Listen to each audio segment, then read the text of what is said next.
અમદાવાદના સિનિયર સિટીઝન્સની સાથે અમદાવાદના પબ્લિક ગાર્ડન્સમાં એક બહુ મોટું સ્કેમ ચાલી રહ્યું છે, એક ફ્રોડ ચાલી રહ્યો છે ને જો તમે આનાથી બચવા માંગતા હો કે તમારા વડીલોને બચાવવા માંગતા હો તો ખાસ આ વિડીયો સેવ કરી લો.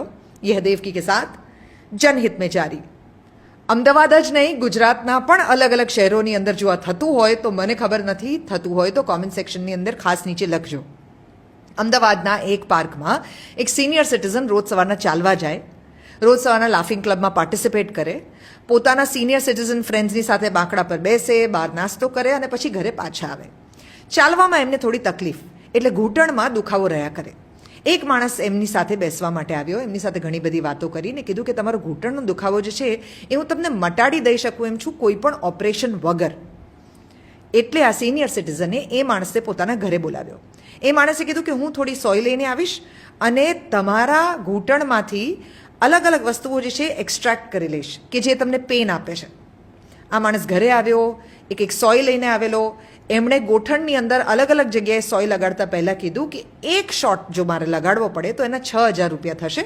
આપણે જોઈ લઈએ કે તમારા પગની અંદર આ દુખાવો મટાડવા માટે કેટલા શોટ્સની જરૂર છે.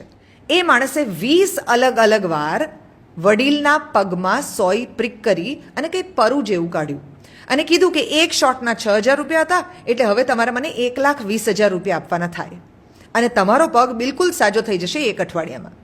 વડીલે પોતાના ઘરની અંદર 90,000 રૂપિયા હતા રોકડા, એ એમને આપી દીધા અને બાકી બચેલા બીજા પૈસા આપવાનો વાયદો કર્યો. ઘરના બીજા લોકો, છોકરાઓ જ્યારે ઘરે આવ્યા ત્યારે ખબર પડી કે વડીલે આવી રીતે કોકને 90,000 રૂપિયા આપ્યા છે. એ લોકો એટલા ગભરાયા, વડીલને કીધું કે તમારી સાથે ઠગાઈ થઈ છે, તો વડીલ માનવા માટે તૈયાર નહીં.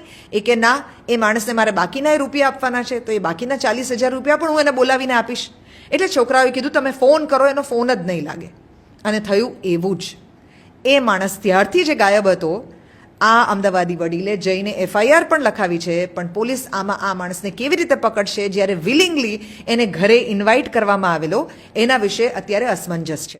પોલીસ પોતાનું કામ કરશે, પણ તમે પોતે પણ તમારું કામ ધ્યાનથી કરજો. તમારા વડીલોને આ ઘટનાની જાણકારી આપો અને આ મોડસ ઓપરેન્ડથી બચીને રહો. અને ધારો કે તમે પોતે જ સિનિયર સિટીઝન હો તો તમે ખાસ જાતે ધ્યાન રાખજો.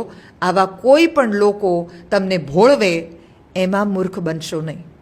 દેવકી કે સાથ જનહિત મેં જારી.